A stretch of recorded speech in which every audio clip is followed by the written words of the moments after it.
ഇന്നിപ്പോ പുതിയ തലമുറ പ്രണയ ജോഡികളെ തേടിക്കൊണ്ട് നിലകൊള്ളുന്ന സമയമാണ്. ഫെബ്രുവരി 7 മുതലൊക്കെ തുടങ്ങി കുട്ടികൾ ഓരോ ദിവസത്തെ തയ്യാറെടുത്തുകൊണ്ടിരിക്കാൻ. പറയുമ്പോഴേ ചെറുപ്പക്കാർക്ക് കത്തും, അല്ലാത്തവർക്ക് മനസ്സിലാവൂല.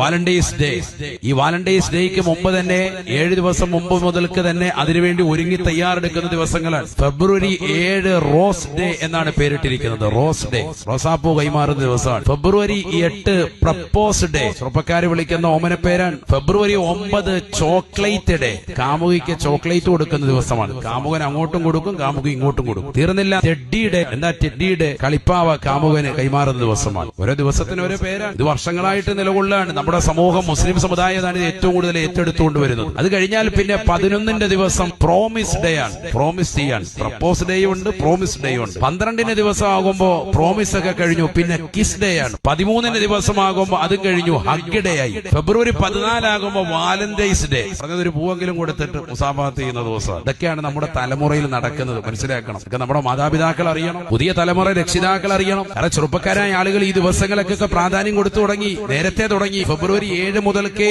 തുടങ്ങിയിരിക്കുന്നു ആഘോഷങ്ങൾ.